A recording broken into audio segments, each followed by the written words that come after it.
பல இளைஞர்களுக்கு இது முதல் தேர்தலா இருக்கலாம். ஆனா இது சற்று மாறுபட்ட தேர்தல், மிக மிக முக்கியமான தேர்தல். ஏன்னா இந்த தேர்தல நீங்க போடுகிற ஓட்டு தான் இந்தியால இனிமே ஜனநாயகம் இருக்கணுமா இல்ல சர்வாதிகாரம் இருக்கணுமா, இந்தியால புரட்சியாளர் அம்பேத்கர் எழுதின சட்டம் இருக்கணுமா இல்ல RSS எழுதுற சட்டம் இருக்கணுமா, இடஒதுக்கீடு முறை இருக்கணுமா வேண்டாமா, எல்லா மதத்தை சேர்ந்தவங்களும் ஒற்றுமையா சேர்ந்து வாழணுமா வேண்டாமா, இதையெல்லாம் முடிவு பண்ண போற தேர்தல் இந்த நாடாளுமன்ற தேர்தல். உங்க ஓட்டு தான் அந்த முடிவை தீர்மானிக்க போகுது. தமிழ்நாட்டை பொறுத்தவரை நாம வேண்டாம் மோடின்னு சொல்றோம்னா அதுக்கு காரணம் அவரு கொண்டு வரக்கூடிய சட்டங்கள். திடீர்னு ஒரு இரவுல தான் ஊழலை ஒழிக்க வந்த அவதார புருஷரா டிவி முன்னாடி தோன்றி பணமதிப்பு இழப்ப அறிவிச்சாரு. பல ராத்திரி மக்களை ஏடிஎம் வாசல்ல நிக்க வச்சாரு. எவ்வளவு உயிர் பலியாச்சு. அதே மாதிரி ஒரு இரவுல தான் பெரிய பொருளாதார புலி மாதிரி GST சட்டத்தை அமல்படுத்தி தொழில் முனைவரையும் மிடில் கிளாஸ் மக்களையும் கொடுமைப்படுத்தினாரு. எவ்வளவு பேரு கடனால தற்கொலை செஞ்சுக்கிட்டாங்க. கொரோனா வந்தப்போ என்ன பண்ணாரு, ராத்திரி எல்லோரும் மணி அடிங்க, விளக்கு ஏத்துங்க, கொரோனா போயிடும், பெரிய சயின்டிஸ்ட் மாதிரி பேசினாரு. இன்னும் நிறைய இருக்கு. அதனாலதான் நாம தொடர்ந்து சொல்றோம், பாஜகவும் பிரதமர் மோடியும் வீட்டுக்கு கேடு, நாட்டுக்கும் கேடு. பிரதமர் மோடி இரவுகள் அறிவிச்ச அறிவிப்புகள் எல்லாம் மாத்தி இந்தியாவில விடியலை ஏற்படுத்தத்தான் இந்தியா கூட்டணியை அமைச்சிருக்கோம். அதனாலதான் எனது அன்பு சகோதரர் ராகுல் காந்தி அவர்கள் கோவை வந்தப்போ நான் சொன்னேன், ராகுல் அவர்களை வருக, புதிய இந்தியாவுக்கு விடியல் தருகன்னு சொன்னேன். மக்களை சந்திச்சு மக்களோட மக்களா இருந்து அவங்க பிரச்சனைகளை முழுசா தெரிஞ்சுக்கிட்டு திமுகவும் காங்கிரஸ் கட்சியும் தேர்தல் அறிக்கைகளை வெளியிட்டு இருக்கிறோம். தெற்கிலிருந்து நம்ம குரல் காங்கிரஸ் தேர்தல் அறிக்கையில வாக்குறுதிகளாக எதிரொலிச்சிருக்கு. அதுல முக்கியமான சிலதை மட்டும் சொல்றேன். ஏழை பெண்களுக்கு ஆண்டுக்கு 1 லட்சம் ரூபாய், நீட் தேர்வு ரத்து, ஒன்றிய அரசு பணிகள்ல பெண்களுக்கு 50% இடஒதுக்கீடு, நாடு முழுவதும் சாதிவாரி கணக்கெடுப்பு, ஒன்றியத்தில் இடஒதுக்கீடு உச்சவரம்ப 50% உயர்த்த சட்ட திருத்தம், SC ST OBC பிரிவினருக்கான காலி பணியிடங்கள் ஓராண்டுக்குள் நிரப்ப நடவடிக்கை, SC ST OBC மாணவர்களுக்கான கல்வி உதவி தொகை 2 மடங்காக உயர்வு, பாஜகவோட GST சட்டம் ரத்து செய்யப்பட்டு புதிய சட்டம், விவசாயிகளுக்கு குறைந்தபட்ச ஆதரவு விலை. இதோட நம்முடைய தேர்தல் அறிக்கையில சில முக்கிய அறிவிப்புகளையும் தலைப்புச் செய்தியா சொல்றேன். சென்னையில் 3வது ரயில் முனையம், கோயம்பேடு முதல் அம்பத்தூர் தொழிற்பேட்டை வர விரைவில் மெட்ரோ ரயில், விம்கோ நகரில் இருந்து எண்ணூர் வர மெட்ரோ ரயில் நீட்டிப்பு, வடக்கிலிருந்து வரும் ரயில்கள் விம்கோ நகரில் நின்று செல்ல நடவடிக்கை, வில்லிவாக்கம் ரயில் நிலையத்திலிருந்து தெற்கு பக்கமாக செல்ல சுரங்க நடைபாதை, மணலியில் ESI மருத்துவமனை, செங்குன்றத்தை ஒட்டி தேசிய நெடுஞ்சாலையை கடக்க உயர்மட்ட மேம்பாலங்கள், பழவேற்காடு முதல் கடப்பாக்கம் இடைய மேம்பாலம் அமைத்து புதிய சாலை. இது மட்டுமல்ல, பெட்ரோல் டீசல் கேஸ் விலைய குறைக்கப்படும், மாணவர்களின் கல்வி கடன் முழுமையாக தள்ளுபடி செய்யப்படும், சிறுபான்மையினர் விரோத சட்டங்கள் ரத்து, விவசாய கடன்கள் ரத்து, தேசிய நெடுஞ்சாலைகள் இருக்கக்கூடிய டோல்கேட்டுகளை முற்றிலுமாக அகற்றப்படும், 100 நாள் வேலை திட்டத்தின் வேலை நாட்கள் 150 நாட்களாக உயர்வு, நாளொன்றுக்கு 400 ரூபாய் ஊதியம், வங்கிகளில் மினிமம் பேலன்ஸ் இல்லாத போது விதிக்கப்படக்கூடிய அபராதம் நீக்கப்படும், முதியோர் மாற்றுத்திறனாளிகள் மாணவர்களுக்கு ரயிலில் மீண்டும் கட்டண சலுகை, நாடாளுமன்ற உறுப்பினர் அடங்கிய குழுவின் பரிந்துரை அடிப்படையில் பேரிடர் நிவாரண நிதி ஒதுக்கீடு, மீனவ மக்கள் நிறைந்த பகுதி இது, அவர்களுக்காக அறிவிக்கப்பட்டிருப்பது உலர்மீன் முற்றங்கள் கட்டுதல் போன்ற மீனவர்களுக்கு தேவையான தொழில் கட்டமைப்பு பணிகள் 100 நாள் வேலை திட்டத்தின் கீழ் கொண்டு வரப்படும், பாரம்பரிய மீனவ சமுதாய மக்கள் பழங்குடியினர் பட்டியலில் சேர்க்க நடவடிக்கை, தேசிய மீனவ நல ஆணையம் அமைக்கப்படும், மீன்பிடி தடை காலங்களில் மாற்று பொருளாதார வேலை வாய்ப்புகள் உருவாக்க மீன்கள் பதப்படுத்துதல், மீன் வளர்ப்பு, சந்தைப்படுத்துதல் உள்ளிட்ட பயிற்சிகள். இன்னும் சொல்லிக்கிட்டே போகலாம். இப்படி திமுக காங்கிரஸ் தேர்தல் அறிக்கையில இந்த தேர்தலோட ஹீரோன்னா பாஜக வெளியிட்டிருக்கக்கூடிய தேர்தல் அறிக்கை இந்த நாட்டுக்கும் நாட்டு மக்களுக்கும் அது வில்லன். பாஜகவோட தேர்தல் அறிக்கை வில்லன்னு ஏன் சொல்றேன்னா, மத அடிப்படையில இந்த நாட்டு மக்களை பிளவுபடுத்த பொது சிவில் சட்டம் கொண்டு வரப்படும் அறிவிச்சிருக்கிறாங்க. நாட்டுக்கு வரப்போற மிகப்பெரிய ஆபத்துக்கான ட்ரெய்லர் தான் இந்த சிவில் சட்டம், பொது சிவில் சட்டம். மக்களை பிளவுபடுத்துறது மட்டுமல்ல, ஏமாத்துற தேர்தல் அறிக்கையாகவும் இருக்கு. 1 ரூபாயில் சானிட்டரி நாப்கின் வழங்க போறோம்னு 2019 தேர்தல் அறிக்கையில சொன்னதை மறுபடியும் காப்பி பேஸ்ட் பண்ணிருக்காங்க. ஆனா உண்மையிலே நாப்கினுக்கு ஜிஎஸ்டி போட்டதுதான் பாஜக ஆட்சி. அந்த வரியை நீக்க நாடாளுமன்றத்தில் நம்ம எம்பிக்கள் தான் குரல் கொடுத்தாங்க, போராடினாங்க. அது மட்டுமல்ல, இன்னைக்கும் விவசாயிகள் தலைநகர் டெல்லியில போராடிட்டு இருக்காங்களே, அவங்களுக்கு ஏதாவது வாக்குறுதி அறிவிச்சிருக்காங்களா? இல்லையே. விவசாயிகள் ஆக்குவோம்னு சொன்னாங்க, அதை முதல்ல செஞ்சாங்களா? இல்ல. பாஜக கிட்ட 10 ஆண்டுகள் சாதனை இல்ல, அடுத்து செய்ய போற என்ன சாதனைன்னு சொல்வதற்கு சரியான வாக்குறுதியும் இல்ல. இந்த இந்திய துணைக்கண்டத்துல மரியாதைக்குரிய மோடி வரைக்கும் 14 பேர் இருந்து, ஆனா இப்ப இருக்கக்கூடிய பிரதமர் மோடி மாதிரி இடி, ஐடி, சிபிஐ வச்சு மிரட்டி கட்சியை உடைக்கிறது, எம்பிக்களை வாங்குறது, முதலமைச்சர்களை கைது செய்கிறது, தொழில் முனைவோர்களை மிரட்டி தேர்தல் பத்திரம் வாங்குறது, பிஎம் கேர்ஸ்னு தனியா அறக்கட்டளை வச்சு நிதி வாங்குறதுன்னு வசூல் பண்ண ஒரே வசூல் ராஜா மோடி ஒருத்தர் தான். வாயை திறந்த சாதி மதம்னு மக்களை பிளவுபடுத்தி தான் பேசுறாரு. காங்கிரசினுடைய தேர்தல் அறிக்கையை முடியாம என்ன சொல்றாரு? முஸ்லீம் லீக்கினுடைய அறிக்கைன்னு பிரிவினைவாதம் பேசுறாரு. இப்ப இன்னும் கீழே இறங்கி போய் மற்றவங்க உண்ணும் உணவை விமர்சிக்கிறாரு. பதவின்றத வெளியில பிரிவினை பேச்சில இப்ப ஈடுபட்டு இருக்கிறாரு. உணவு என்பது தனி நபர்களோட விருப்பம். அடுத்த மனிதர் என்ன சாப்பிடுன்னு முடிவு செய்ய மோடிக்கு மட்டுமல்ல யாருக்குமே உரிமை கிடையாது. இப்படியெல்லாம் ஒரு பிரதமர் பேசுவாரா? வாக்குக்காக இப்படிப்பட்ட மலிவான இந்திய வரலாறு இதுவரை பார்க்கல. அதனாலதான் சொன்னேன், பாஜக இந்த நாட்டுக்கு வில்லன். நாட்டில் இருக்கக்கூடிய எந்த பிரச்சனையும் தீர்க்காம சுய விளம்பரத்துக்கு மட்டும்தான் பிரதமர் மோடி முக்கியத்துவம் தந்தார். ஆண்டுக்கு 2 கோடி வேலை வாய்ப்பு. ஆனா இன்னைக்கு என்ன, வேலை வாய்ப்பு இல்லாம தவிக்கிறவங்கல்ல 83 விழுக்காடு பேர் இளைஞர்கள்னு புள்ளி விவரம் சொல்லுது. நாட்டோட பொருளாதாரத்தை தூக்கி நிறுத்திய எம்எஸ்எம்இ ஜிஎஸ்டியால நலிவடைஞ்சிருச்சே, அதை சரி செய்ய வேலை செஞ்சாரா? இளைஞர்கள் கைது செய்யப்படுறது, தாக்கப்படுறது அதிகமாச்சே, அதை தடுக்காம மோடி ஏன் மௌனகுருவாக இருந்தாரு? தேர்தலுக்காக தமிழ்நாட்டு காமிக்காம தேர்தலுக்கு காமிக்கணுமே அப்படிங்கிற எண்ணத்துல தமிழ்நாட்டுக்கு சென்றதுதான் ஒரு சிறப்பு திட்டமாவது செஞ்சாரா? ஒரு செங்கலை காட்டி கேள்வி கேட்கிறாங்களே, அந்த எய்ம்ஸ் மருத்துவமனையாவது தேர்தலுக்கு முன்னாடி கட்டி முடிச்சிருவோம்னு எண்ணம் வந்துச்சா? சரி, அட்லீஸ்ட் என்னடா தமிழ்நாட்டு மக்கள் பெரு வெள்ளத்துல தவிக்கிறாங்களே, உயிர் வீடுகளை இழந்து அவஸ்தப்படுறாங்களே, மக்களுக்கு உதவும்னு மாநில அரசு நிதி கேட்கிறாங்களே, மாநில முதலமைச்சரை நேர்ல வந்து கோரிக்கை வச்சுட்டு போனாரு, நிதியாவது கொடுத்தாரா? இல்லையே.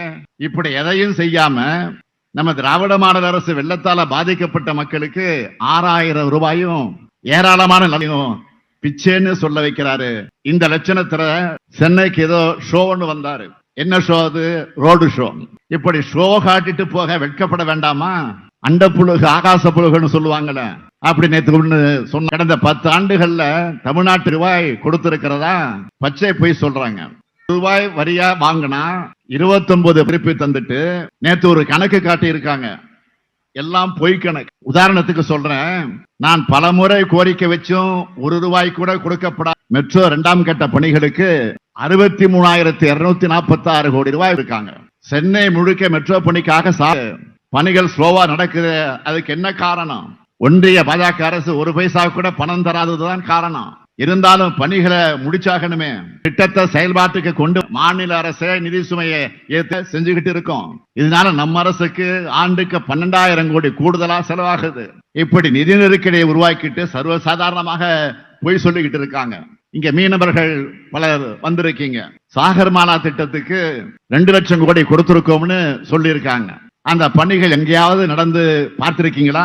அது மட்டுமல்ல, ஒற்றை செங்கலோடு நிக்கிற எய்ம்ஸுக்கு 1960 கோடியாம். அதுக்குத்தான் கேட்டேன், நீங்க பேசுற எத்தனை பொய்களைத்தான் எங்கள் காதுகள் தாங்கும்? எங்க காது பாவம் இல்லையா? தன்னோட 10 ஆண்டு ரிப்போர்ட் கார்டு மோடி எந்த முகத்தோடு வாக்கு கேட்க வருகிறான்? அவரிடம் இல்ல.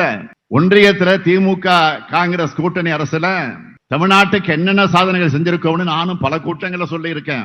குறிப்பா இங்க சென்னைக்கு மட்டும் சொல்லணும்னா, சென்னைக்கு மெட்ரோ ரயில் திட்டம், மதுரை வாயில் துறைமுகம் இடையே பறக்கும் சாலை திட்டம், சென்னை துறைமுகத்தை இன்னொரு துறைமுகத்தையும் இணைக்கும் சாலையை அகலப்படுத்தும் திட்டம், கத்திப்பாரா பாடினு பல்வேறு மேம்பாலங்கள், நெம்மேலி கடல்நீரை குடிநீராக்கக்கூடிய திட்டம், இப்படி நிறைய இருக்கு. மீண்டும் தமிழ்நாட்டுக்கு இது போன்ற திட்டங்கள் நமக்கு வேணும். அதுக்கு நீங்க இந்தியா. நான் தொடர்ந்து தெம்போடவும் துணிச்சலோடவும் நம்ம திராவிட மாடல் அரசோட சாதனைகளை சொல்லிட்டு இருக்கேன். பயனடைந்த பயனாளிகள் சொல்றதான் சொல்றேன். நேத்து ஒரு தனியார் ஒளிபரப்பான விவாத நிகழ்ச்சி, அதுல ஒரு சகோதரி பேசியிருக்காங்க. என் கணவர் என்னை கைவிட்டுட்டாரு, எல்லா ஆவணங்களையும் எடுத்துட்டு போயிட்டாரு, 8 வருஷமா என்னால ரேஷன் கார்டை மீட்க முடியல. கணவனால கைவிடப்பட்ட ஒவ்வொரு பெண்ணும் ரேஷன் கார்டு வாங்குறதுல பெரிய பிரச்சனை இருந்துச்சு. ஏன்னா குடும்ப தலைவர்னு அவர் பேர்ல இருக்கு நம்பரும் அவரோட தான் இருக்கும். அவங்க கிட்ட இருந்து ரேஷன் கார்டை மீட்க டைவர்ஸ் வாங்கி இருக்கணும். டைவர்ஸுக்கு கோர்ட்டுக்கு அலைவேனா, என் உடல்நலை பாதுகாப்பேனா, சிக்கா இருக்கக்கூடிய என் உடலை எப்படி நான் பாதுகாத்துக் கொள்வது? ஆனா என்கிட்ட உண்மை இருக்குன்னு நம்பிக்கையோட அலைஞ்சேன். அப்பதான் அக்டோபர் 20, 2021 வந்த ஒரு ஆர்டர் பத்தி கேள்விப்பட்டேன். இந்த மாதிரி பிரச்சனை இருந்தா விசாரணை நடத்தி தாசில்தார கணவர் பேரை நீக்கிட்டு ரேஷன் கார்டை கொடுக்கலாம். அதை வச்சுக்கிட்டு தாசில்தார் எல்லாத்தையும் விசாரிச்சு 5 நிமிஷத்துல எனக்கு ரேஷன் கார்டு கொடுத்தாங்க. கண்களை கண்ணீரோடும் அந்த சகோதரி பேசுறாங்க. அந்த வீடியோ சமூக வலைதளங்கள்ல வைரலா பரவிட்டு இருக்கு. இப்படி என்னோட ஒவ்வொரு கையெழுத்தும், ஒவ்வொரு அரசாணையும், ஒவ்வொரு சட்டமும் கோடிக்கணக்கான மக்களோட மனங்கள்ல மகிழ்ச்சியை கொண்டு வருது. விளிம்புகளோட வாழ்க்கையை ஒருபடியாவது முன்னேற்ற உதவுது. இன்னொரு காணொளி, அதுல யார் அடுத்து ஆட்சிக்கு வரணும் அப்படின்னு யூடியூப் சேனல்ல ஒரு அம்மா ஸ்டாலின் வரணும்னு நினைக்கிறோம். வேலைக்கு போனாலும் போகலனாலும் பெத்த பையன் கொடுக்கலனாலும் ஸ்டாலின் எங்களுக்கு மகனாட்டம் 1000 ரூபாய் கொடுக்கிறாரு. அவருதான் பலர் ஆபத்திலிருந்து காப்பாத்திக்கிட்டு வராரு. இதுக்கு மேல என்ன செய்வாருன்னு சிரிச்சுக்கிட்டே சொன்னாங்க. இப்படி ஏழைகளின் கண்ணீரை துடைச்சு அவங்க சிரிப்பை வரவேற்கிறது தான் இந்த முத்துவேல் கருணாநிதி ஸ்டாலினுடைய ஊக்கமாக நான் எடுத்துக்கிறேன். தமிழ்நாடு முழுவதும் 1,15,00,000 மகளிரும் எங்க அண்ணன் ஸ்டாலின் வழங்குகிற தாய் வீட்டு சீர்னு பாசத்தங்கங்களை உரிமை தொகையால கிராமங்கள்ல பணப்புழக்கம் அதிகரிச்சிருக்கு. உள்ளூர் வியாபாரமும் பெருகி இருக்கு. இது சமூக பொருளாதாரம் இன்னைக்கு மாறி இருக்கு. அடுத்து தினமும் லட்சக்கணக்கான மகளிர் மகிழ்ச்சியா நாங்க ஸ்டாலின் ஐயா பஸ்ல இலவசமா பயணம் பண்றோம்னு சொல்லக்கூடிய விடியல் பயணம் திட்டம், அதோட கல்லூரியில் படிக்கும் பெண் பிள்ளைகளுக்கு மாதம் 1000 ரூபாய் வழங்கக்கூடிய புதுமை பெண் திட்டம், வெளியூர்ல வேலைக்கு செல்லுவா தங்கிறதுக்கு தோழி விடுதி, விரைவில் மாணவர்களுக்கு மாதம் 1000 ரூபாய் வழங்கும் திட்டம், இளைஞர்களுக்கு திறன் பயிற்சி வழங்கி வேலை வாய்ப்பை நான் முதல்வன் திட்டம், 1 கோடிக்கும் அதிகமான பேர் பயனடைஞ்சு இருக்கக்கூடிய மக்களை தேடி மருத்துவம் திட்டம், உயிரை காப்பாற்றி அவங்க குடும்பங்களையும் காப்பாற்றி இருக்கக்கூடிய இன்னுயிர் காப்போம் நம்மை காக்கும் 48 திட்டம். இப்படி ஏராளமான திட்டங்களை செயல்படுத்திட்டு இருக்கோம். வடசென்னையை பொறுத்தவரை நான் மேயரா, உள்ளாட்சித்துறை அமைச்சரா, துணை முதலமைச்சரா வடசென்னையினுடைய வளர்ச்சிக்காக ஏராளமான திட்டங்களை செயல்படுத்தி இருந்தாலும் இப்ப முதலமைச்சரானதுல 4189 கோடி ரூபாயில 11 திட்டங்களை இங்க இருக்கக்கூடிய அமைச்சர் சேகர்பாபு தலைமையில நடந்த நிகழ்ச்சியில சமீபத்தில் தானே தொடங்கி வச்சோம். இப்படி நாம ஒரு பக்கம் சாமானிய ஏழை நடுத்தர குடும்பங்களுக்காக பார்த்து பல திட்டங்களை ஆட்சிக்கு வந்த அடுத்த நொடிதான், இன்னொரு பக்கம் அவங்களை நடுத்தரில் நிக்க வைக்கிற திட்டங்களையும் சட்டங்களையும் ஒன்றிய பாஜக அரசு வராங்க. மிடில் கிளாஸ் மக்கள் எங்க ஹோட்டல்ல இருந்து 2 வீலர் வாகனத்தை பழுது பார்க்கறதுக்கு வர எல்லாத்துக்கும் ஜிஎஸ்டி. ஹோட்டலுக்கு போய் சாப்பிட்ட பில்ல வாங்கி பார்த்தா கூடுதலா ஒரு தொகை இருக்கும், அது ஜிஎஸ்டி. அதை பார்த்துட்டு மக்கள் என்ன கேட்கிறாங்க? கார்பரேட் ரூபாய ஒரே, ஆனா என் கூட கருணைறாங்க. இப்படி மக்கள் சொல்றாங்கன்னு மீடியாவில நிதியமைச்சர் அம்மா நிர்மலா சீதாராமன் கேட்டா அந்த அம்மா என்ன சொல்றாங்க தெரியுமா? ஹோட்டல்ல ஏன் சாப்பிடுறாங்க, வீட்டிலேயே சாப்பிட வேண்டியது தானே, ஜிஎஸ்டி எதுவும் இல்லையேன்னு திமிரா பதில் சொல்றாங்க. போற போக்க பார்த்தா மக்கள் இப்பெல்லாம் நிறைய செல்ஃபி எடுத்துக்கிறாங்க. இனிமே செல்ஃபி எடுக்க இவங்க ஜிஎஸ்டி போட்டாலும் போடுவாங்க. மாநில முதலமைச்சராக இருந்த போது ஜிஎஸ்டியை கடுமையாக எதிர்த்தவர் தான் மோடி அவர்கள். இதில் அமல்படுத்துறது சாத்தியமே இல்லை, என் பிணத்தின் மீது தான் ஜிஎஸ்டியை அமல்படுத்த முடியும்னு கர்ஜித்தாரு. யாரு? மோடி, குஜராத்ல முதலமைச்சர் இருந்தப்போ. ஆனா ஜிஎஸ்டி வரி என்பது பொருளாதார சுதந்திரம்னு சொல்றாரு. ஜிஎஸ்டியில கிடைக்கிற மொத்த வருவாயில 64% அடித்தட்டு மக்கள் கிட்ட இருந்தோம், 33% நடுத்தர மக்கள் கிட்ட இருந்தோம் வசூல் பண்ணப்படுது. வெறும் 3% தான் பெரும் பணக்கார. பிரதமர் மோடி சொன்னது மாதிரி ஜிஎஸ்டி யாருக்கு பொருளாதார சுதந்திரமா இருக்காருன்னா அவருடைய நண்பர்களான கார்பரேட்டுகளுக்கு மட்டும்தான். இப்படி நாம மக்கள் விரோத நடவடிக்கைகளை எதிர்த்து கொண்டிருந்தா பழனிசாமி 10 ஆண்டுகள் முதலமைச்சராக இருந்து தமிழ்நாட்டோட எல்லா உரிமைகளையும் மொத்தமா பாஜக கிட்ட அடகு வச்சாரு. அதனாலதான் அதிமுக அடிமை ஆட்சின்னு அவருடைய ஆட்சியை நாம விமர்சிச்சோம். எடுத்துக்காட்டா சில நிகழ்வுகளை மட்டும் சொல்லணும்னா, சிறுபான்மையினருக்கு எதிரான சிஏ சட்டத்தை ஆதரிச்சு ஓட்டு போட்டது அதிமுக. நாடாளுமன்றத்தில் ஓட்டு போட்டது மட்டும் இல்லாம இந்த சட்டத்தால எந்த முஸ்லீம் பாதிக்கப்பட்டாங்கன்னு சட்டமன்றத்திலே ஆணவமாக கேட்டவர் தான் பழனிசாமி. அது மட்டுமல்ல, இதே வட சென்னையில குடியுரிமை திருத்த போராட்டம் நடத்தின நான் உட்பட மரியாதைக்குரிய சிதம்பரம், தோழர் பாலகிருஷ்ணன், சகோதரர் திருமாவளவன், பேராசிரியர் ஜவஹர்லா, தம்பி உதயநிதினு 8000 பேர் மேல எஃப்ஐஆர் போட்டதுதான் பழனிசாமி ஆட்சி. பெண்கள் குழந்தைகள் பார்க்காம கூட எல்லார் மேலும் லத்தி சார்ஜ் பண்ணி அதை ரசிச்சார பழனிசாமி. இரண்டாவது எடுத்துக்காட்டு 3 வேளாண் சட்டங்கள். இதையும் ஆதரிச்சு துரோகம் பண்ண புண்ணியவான் தான் இந்த பழனிசாமி.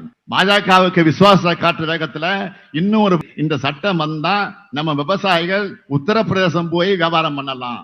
இதை எதிர்க்கிறவங்க விவசாயிகள் இல்ல, புரோக்கர்கள்னு விவசாயிகளுடைய போராட்டத்தை கொச்சைப்படுத்தி பேசினாரு இந்த புரோக்கர் பழனிசாமி. இது மட்டுமல்ல, ஐயன் திருவள்ளுவர், தந்தை பெரியார், அண்ணல் அம்பேத்கர்னு தமிழ்நாடு பெரிதும் ஆளுமைகள் மேல பாஜக காவி சாயம் பூசினதை கைகட்டி வாய்ப்புத்தி வேடிக்கை பார்த்தார்.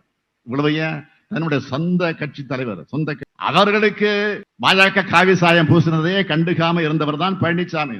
அவர் தான் இந்த தேர்தலில் பாஜகவோட உத்தரவுப்படி பி டீமா நிற்கிறார். இது கூட அவருடைய சொந்த முடிவில் பாஜக எழுதி கொடுத்த ஸ்கிரிப்ட். இவர் நாடாளுமன்ற தேர்தலுக்காக நடிக்கிறாரு.